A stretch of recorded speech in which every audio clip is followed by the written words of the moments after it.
seu canal Futura e também na internet. Acesse o nosso site futura.org.br para saber tudo o que rola na nossa programação e também nos nossos bastidores. Bom, e no programa de hoje vamos falar sobre esportes. Pois é, o Brasil encerrou a sua participação nos Jogos Pan-Americanos de Toronto, no Canadá, com 141 medalhas, atingindo a meta estabelecida pelo COB, o Comitê Olímpico do Brasil.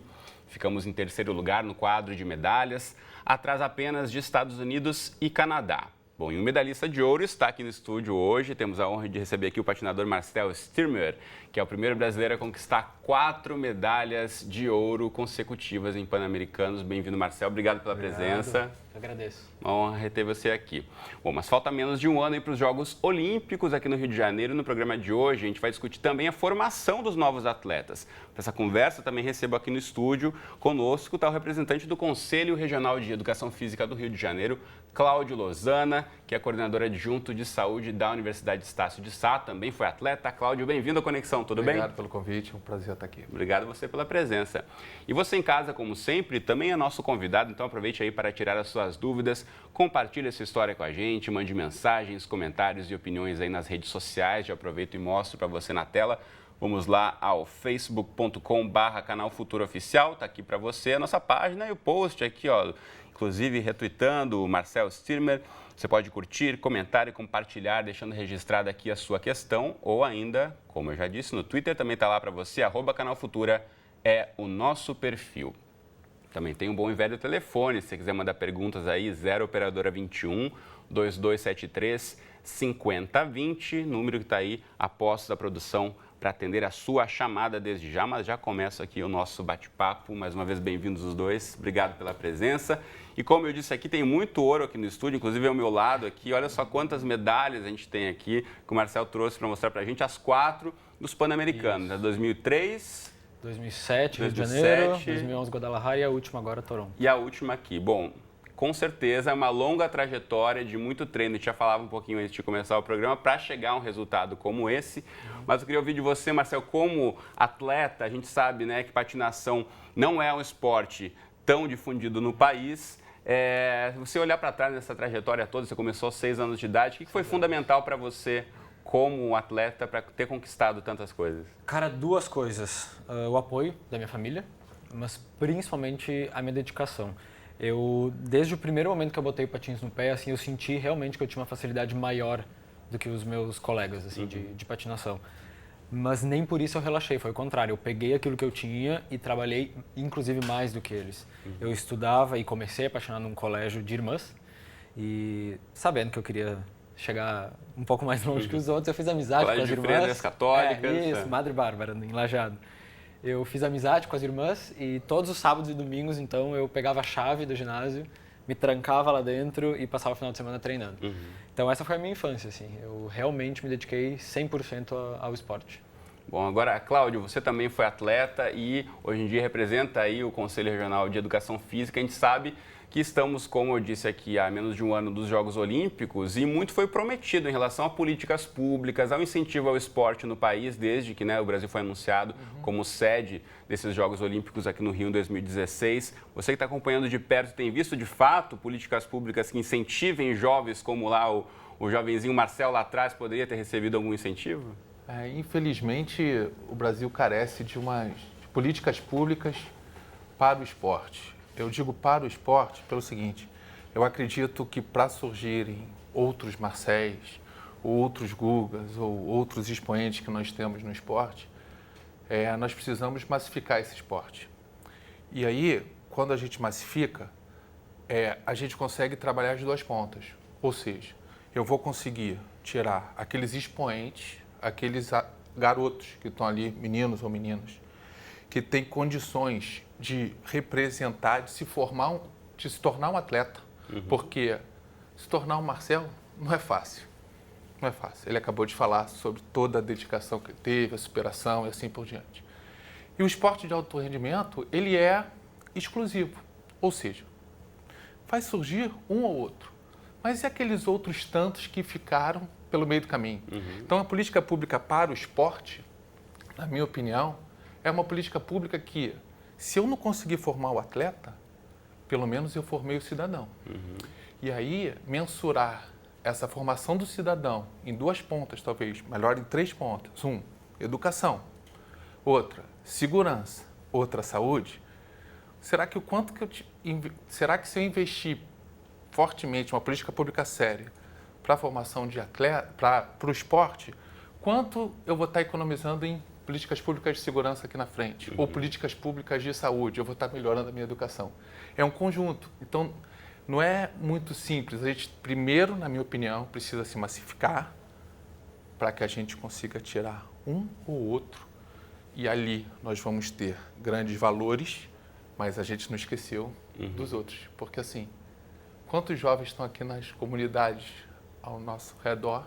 Tem um potencial grande, poderiam estar sendo utilizado para o esporte e não tem nem a oportunidade de poder estar treinando, né? Ou seja, ou nem se identificando com algum esporte que seja. O Marcelo citou vários outros colegas que se pararam, né, a patinação ao longo da carreira. Agora, a questão do esporte, você já tinha isso desde o começo, que queria ser um profissional da patinação logo quando você começou?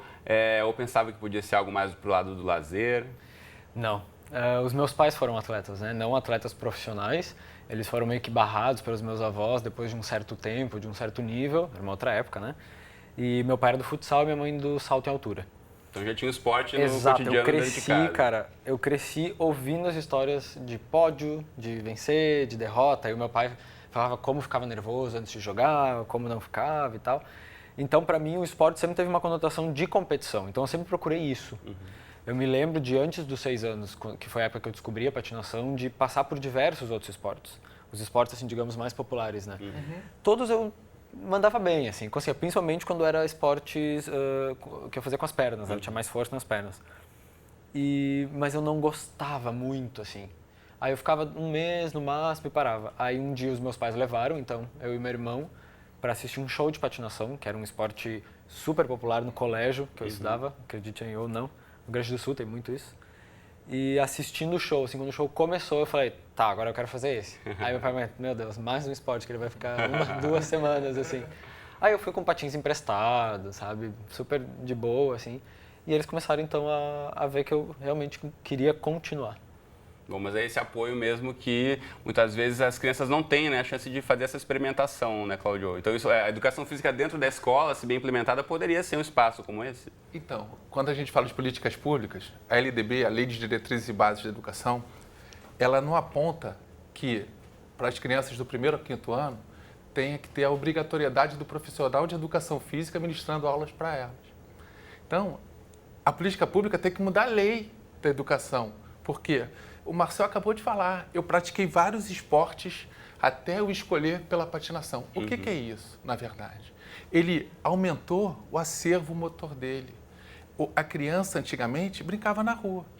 Hoje ela não brinca mais. Então, movimentos naturais, correr, saltar, lançar, trepar, equilibrar, rolar, que são base para todos os esportes, a gente deixa de fazer. E se a criança não tem na escola, você vê, a minha filha estuda numa escola super bacana, graças a Deus, posso proporcionar isso a ela, mas tem uma aula de educação física de 40 minutos da escola.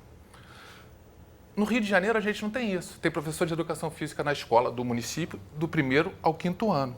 Mas, em vários lugares do Brasil, não existe professor de educação física na escola. E aí... Então fica uma questão muito pontual, dependendo do local, né, do próprio município implementar ou não, do estado. Não tem uma lei que obrigue a fazer. E a valorização do profissional de educação física que ele estudou para isso. Então, a gente fica imaginando, imagina um engenheiro fazendo uma cirurgia. É complicado, né? Bom, a gente tem aqui já perguntas chegando. Você pode e deve mandar a sua pelo Twitter, pelo Facebook e pelo telefone. Os contatos vão aparecer aí na tela para você. A Amanda, aqui do Rio, pergunta para o Marcel as principais dificuldades de um patinador profissional, o que você enfrentou aí ao longo da carreira com os principais desafios, e você tem alguma dica para quem quer começar aí como patinador profissional? Oi, Amanda, tudo bom? Bom, a dica é que comece, tá? Como todos os outros esportes, quanto antes de começar melhor. É um esporte que exige muita dedicação se o teu foco for competir. E se for só recreacional, vai te divertir mesmo, que é um esporte ótimo, dá uma sensação de liberdade. Sobre o meu início de carreira, eu acho que a maior dificuldade foi perceber, e eu acho que pouca coisa mudou, pelo que a gente tá conversando, foi quando eu comecei com 6, né? Eu acho que quando eu tinha uns 12 anos por aí, já estava bem calejado com a falta de apoio e patrocínio do esporte e vendo quanto ia ser difícil realmente chegar onde eu queria, que eu me dei conta que eu ia ter que primeiro me provar para depois ser reconhecido. Ou ser apoiado da menor maneira que fosse. O que é o contrário das grandes potências olímpicas, né? China, Estados Unidos. Quantas histórias, se tu entrevistar qualquer atual campeão deles, eles vão dizer, ó, eu comecei no colégio, alguém me viu, me tirou de lá e me colocou num centro. Nós não temos isso. E naquela época, então, nem se sabia, eu acho, da existência disso internacionalmente. Então foi isso, eu tive que ser campeão pan-americano com 18 anos, em Santo Domingo, pela primeira vez, para ter, então, o meu primeiro contrato de patrocínio. E eu fui campeão pan-americano também, treinando nos Estados Unidos. Uma olheira americana me viu, me levou para lá com a promessa de... Eu me classifiquei para o PAN quando eu tinha 15 anos. E ela disse, ó, é o seguinte, se tu vier morar nos Estados Unidos e deixar eu te treinar, tu vai ser o campeão pan-americano daqui 2, 3 anos. Então, é bizarro, né? Que eu fui competir e ganho as medalhas pelo Brasil, mas quem deu aquele... Não é nem o chute, né?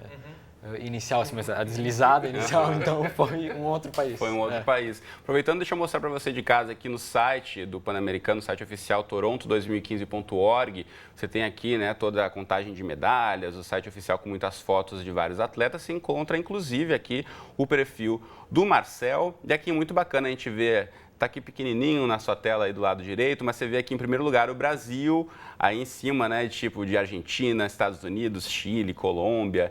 Então é muito bacana a gente ver o nosso país aqui em cima neste ranking de medalhas na patinação, mas infelizmente a gente não vê esse apoio mesmo, como o Marcel diz, né? Apesar de ele ter conquistado 4 medalhas de ouro em Pan-Americanos, mesma modalidade que ele pratica, não recebe um suporte, a gente não tem uma estrutura, não só essa, como todas as outras, tantas outras, né, Cláudio? Infelizmente, esse olhar para o esporte, ele ainda não é um olhar visto como esse esporte pode transformar a sociedade. Eu gostaria muito que nós instituíssemos algo que pudesse olhar o esporte junto com o professor de educação física, junto com os atletas que estão aí brilhando pelo nosso país, mas criássemos alguma comissão e falasse assim, olha, está na hora da gente pegar esse esporte, instituir como política e vamos transformar essa sociedade. Eu fico pensando assim, quantas crianças viraram... Hoje a gente fala em redução da maioridade penal. Quantas tiveram oportunidade de fazer algo diferente? Porque o ídolo dela, na comunidade onde ela vive, não é o atleta, porque ela não tem que se espelhar.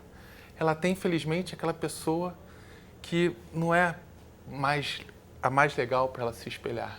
Então, assim, oportunizar, sabe? A gente precisa mudar. Eu acho que nós somos o nosso ambiente, né? Então, o que te cerca te influencia muito. Concordo. Agora, Marcel, a gente acompanhando um pouco da sua história e vê muito o seu próprio treinador dizendo também da determinação, né? Isso aí a gente sabe que, de fato, um atleta de ponta tem que ter essa determinação porque é muito esforço. Inclusive, o Marcel criou uma websérie, está disponível no YouTube. Você pode buscar aí. Facebook e do YouTube, isso. Facebook e no YouTube. Deixa eu rodar aqui enquanto a gente conversa. Vamos colocar aí na tela. Que é um pouquinho dos bastidores do caminho dele aí até chegar em Toronto. E é, de fato, muita determinação e muitas coisas que você abre mão em nome desse objetivo principal. A gente tem as imagens, a gente não tem as imagens do PAN por conta de direitos autorais, mas tem um pouquinho aí do belo trabalho do Marcel em preparação para chegar até o PAN em Toronto. E aí tem até a questão do esforço físico, até tratamento. Você passou por um problema também logo antes de chegar ao PAN de 2015. A websérie ela é muito... Ela traz a pessoa bem para o meu íntimo. Assim, é filmada dentro da minha casa, no meu treino. Eu fiz uma viagem para o exterior, para Buenos Aires, para me preparar. E as câmeras acompanharam. Então é tudo... Nada era assunto proibido. Né? Nada não podia ser filmado. Então aí, como vocês podem ver, eu tive uma lesão bem grave na minha virilha esquerda, enquanto eu estava... Um pouco, já começou em Canoas, na Ubra, onde eu treino, lá em Porto Alegre, né? E depois, quando eu fui para Buenos Aires com um treinamento super firme, intenso para o PAN, aquilo agravou. Aí eu acabei até tendo que voltar para o Brasil para fazer o tratamento com os médicos que eu tô acostumado, né? E tive que passar por uma infiltração, e é muito complicado quando tu é um atleta e tem uma lesão por excesso de repetição, e tudo que tu precisa fazer é repetir mais ainda.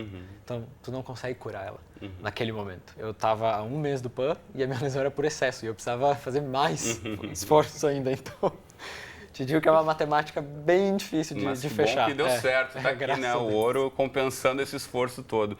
Tem mais uma pergunta que chegou pra gente, do Guilherme, lá de Minas Gerais, e ele disse, na opinião dele, que a mídia está atribuindo o 3º lugar do Brasil no PAN aos Jogos Escolares da Juventude. Qual a opinião de vocês em relação a isso? Tem uma influência, de fato, as escolas aí estão promovendo o esporte que possa ter tido esse reflexo no 3º lugar do Brasil no PAN? Cláudio, o que você acha? Eu não concordo muito. Eu acho que é um início, mas a gente está há 1 ano da Olimpíada. Mas a gente já ganhou a Olimpíada há muito tempo. Se a gente olhar para trás, o que foi feito de investimento aqui que pudesse preparar os nossos alunos, os nossos garotos, para que nós pudéssemos deixar um legado pós-Olimpíada. Como é que você vê esse legado pós-2016? Com preocupação, porque a gente vai ter um legado em termos de infraestrutura na cidade, sem dúvida, maravilhoso, mas me preocupa o legado de mudança, de transformação da sociedade. Nem tão maravilhoso para a cidade também, né? Hoje mesmo saiu a reportagem cedo falando sobre a questão do tratamento da água, né? Nos espaços onde serão praticados esportes aquáticos, aqui no Rio, na Lagoa, Rodrigo de Freitas, a qualidade da água é péssima, segundo os especialistas. A gente tem 1 ano ainda para correr atrás do que não foi feito até agora, né? Quero ouvir do Marcelo em relação aos jogos escolares. Você acha que tem alguma influência? Respondendo aqui ao Guilherme. Cara, com pouca informação é difícil falar, tá? Mas eu concordo em parte com o que ele falou, porque é muito complicado tu moldar um atleta tecnicamente em tão pouco tempo, tá? E mesmo que tu consiga moldar ele tecnicamente, tu não consegue moldar ele emocionalmente para ir lá na hora e render. Tem um gap muito grande entre ser um atleta bom de treino e um atleta bom de competição. Eu sempre falo, tu assiste uma competição, por exemplo, de um esporte artístico, ou de patinação, que todo mundo faz os treinos juntos, ou de ginástica olímpica, tu tem sempre uma noção de quem é o melhor. Porque no treino, ele demonstra. Tu sabe quem é o melhor. Aí, às vezes, a pessoa na hora erra. Mas ele até leva uma medalha, porque ele é o melhor no treino. Tem essa coisa, porque como é um esporte de julgamento, né? E daí, como que fica isso no atletismo, por exemplo? Quem diz que o cara que ficou sempre em 10º na Olimpíada não é o melhor no treino, não é o mais rápido? E que chega na hora, ele não faz. Mas como o negócio é super automático e justo, o resultado é sempre esse. Então é muito complicado tu moldar um atleta em pouco tempo, tecnicamente, mas impossível emocionalmente, tornar ele um campeão. Bom, a gente falou bastante aqui sobre a questão da formação e de legado das Olimpíadas, registrando que convidamos o Comitê Olímpico do Brasil a participar do programa de hoje, mas infelizmente eles não puderam, nos enviar um representante para participar aqui da nossa discussão. Tem mais perguntas chegando para a gente aqui. O Murilo, lá de Anápolis, em Goiás. Tudo bom, Murilo? Obrigado aí pela participação. Quer saber do Marcel, quem foi ou é o seu ídolo, dentro ou fora da patinação? Murilo, né? Isso. Oi, Murilo de Goiás. Tenho ótimos amigos aí na tua cidade, no teu estado, em Goiânia, tá? Cara, quando eu era menor, eu me inspirava em alguns atletas, mas como eu tinha a questão de tentar provar para as pessoas assim que a patinação poderia ser levada a sério, que eu poderia ser um campeão e tal, eu tinha uma tendência muito grande em me espelhar em atletas que passavam por alguma dificuldade. E assistindo, não me lembro que ano foi o primeiro contato que eu vi ela competindo, acho que em 96 ou algo do tipo, eu vi a Svetlana Korkina, que é uma ginasta russa que tem uma deficiência de ser muito alta. Ela tem 1,64 m, uma coisa assim. Não, 1,74 m, muito alta para uma ginasta. E ela, para tu teres uma ideia, ela foi campeã, ela tem 2 medalhas de ouro nas Olimpíadas, nas barras assimétricas, que é um dos piores aparelhos para quem é alto. E ela, o nome da série dela, quando ela competia, era basicamente o movimento Svetlana, seguido porque ela teve que reinventar todos os movimentos para ela poder fazer. Então aquilo para mim representava muita coisa, assim, porque trazia para mim essa possibilidade da superação de um ambiente que não era favorável. Então eu costumava torcer muito para ela e me inspirar nela. Cláudio, eu acho que isso também reforça o que a gente falava, né? De ter exemplos, é a pergunta do Murilo aqui, a gente não vê muitos exemplos fora, né, dos grandes esportes coletivos. Até tem, enfim, os nadadores são grandes ídolos, mas a gente não tem como a Rússia, né, citada aqui pelo Marcel, que tem tantos expoentes do esporte que até hoje ficaram para a história, né? É o legado, né? O legado. Então, hoje a gente sempre lembra do Ayrton Senna, assim, primeiro. Se você perguntar, Ayrton Senna, porque ele fazia com que nós acordássemos cedo aos domingos para poder ver a corrida. Hoje, o COB, ele está tentando fazer. Eu penso que, mas o COB sozinho, ele não consegue chegar na escola. O COB precisa estar aliado ao Ministério da Educação, para que a gente chegue na escola. Assim, o pontapé inicial talvez esteja sendo dado, mas a preocupação é, após as Olimpíadas, o que aconteceu?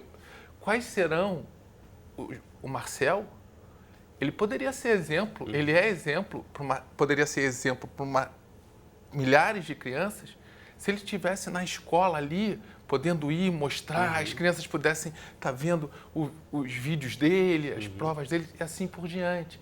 Só que a criança não tem contato, ela não é oportunizada a isso. Isso daí precisa ser modificado. A educação física tem que estar na escola, sabe? Assim, de modo palpável para a criança perceber aquilo ali. Bom, quem sabe daqui para frente a gente consegue pensar em mais iniciativas como essa, aproveitando que Conexão também para mostrar as medalhas do Marcel. Você pode mostrar para a gente, Marcel, aqui para nossa câmera à direita. O Guilherme Chagas aqui vai mostrar. Então, primeiramente, essa Chega aí, aqui. Guilherme. Essa aqui, então, é a minha primeira medalha de ouro dos Jogos Pan-Americanos. Ela quase não parece mais ouro, mas é. É do PAN de 2003, foi o meu primeiro campeonato e foi o que eu chamo do campeonato da surpresa. Assim, eu nunca imaginei e ninguém do meio imaginou que eu ia ganhar. Sabe o que as pessoas chamam de sorte, né? O encontro da preparação com a oportunidade. Então foi basicamente isso. O segundo Pan-Americano que eu ganhei foi o Pan-Americano do Rio, acho que é o mais conhecido por todos, né? E essa medalha era uma medalha que eu sentia que eu precisava ganhar para me provar como campeão pan-americano, assim, porque a outra era para ser realmente da surpresa. Então essa medalha veio numa hora excelente, assim, eu fiz uma prova muito boa no dia e com a ajuda da torcida toda aqui no Brasil, levei ela para casa. Muito bacana. Esse PAN foi o pan-americano mais tenso de todos. Guadalajara, 2011. No dia do meu embarque para Guadalajara, eu estava saindo do meu prédio, colocando todas as malas no carro e aconteceu um assalto à mão armada, né? Então o assaltante levou o carro com todo o material dentro, então eu não tinha nem patins para competir, não tinha roupa, não tinha figurino, não tinha nada. E fui para Guadalajara assim. E quem compete com material sabe o quanto difícil é tu te acostumar com o teu material. E o patins é muito duro a bota. Leva 2 meses assim para tu conseguir ficar confortável. E eu tive que quebrar a bota, que é o termo que a gente fala, em 3 dias, né? Então foi um desafio grande. Mas a minha coreografia era de James Bond, tá? Então, então insuperável, né, com os desafios. Levar a metáfora, né, para a vida real.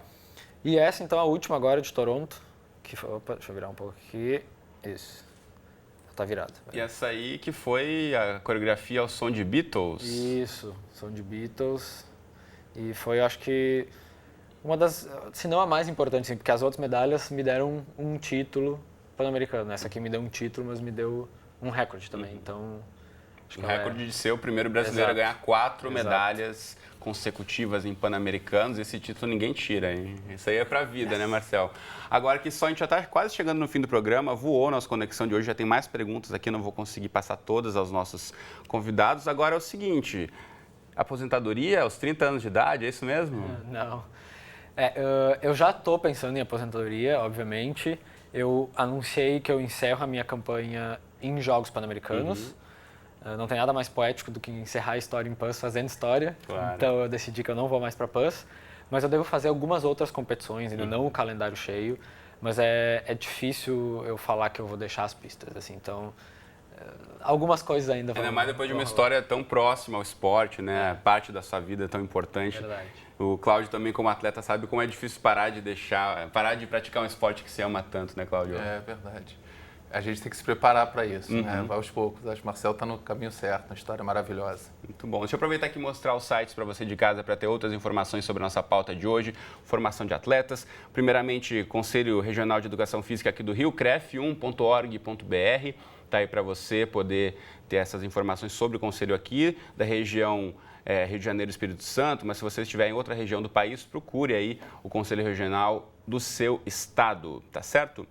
Tem perguntas aqui várias sobre o Marcel, da carreira do Marcel. Eu aproveitei, Marcel, vou mostrar aqui para o pessoal de casa a conta do Marcel no Instagram, que tem várias fotos lá para você acompanhar um pouco do dia a dia, dos treinos, como é o preparo dele, também um pouco das horas de lazer, também, né? Importante, depois de tanto treino e tanto esforço, né, Marcel? Também tem um pouquinho de tempo para descansar, né? Inclusive, então, eu até vou combinar com o pessoal que quer me perguntar algumas coisas, de ter um horário assim que eu entre lá no Instagram e que a gente troque, então, algumas informações. Então, beleza. Me sigam lá que a gente marca. É isso aí, o pessoal de casa, então, pode seguir aí diretamente conta do Marcel. Obrigado a todos que mandaram perguntas aqui. Infelizmente, a gente não vai conseguir colocar todas, mas fica aqui o registro e o agradecimento a você que acompanha a nossa Conexão Futura de hoje, já estouradíssimo no tempo. Obrigado, Cláudio. Obrigado, Marcel. É um prazer recebê-los aqui. Valeu.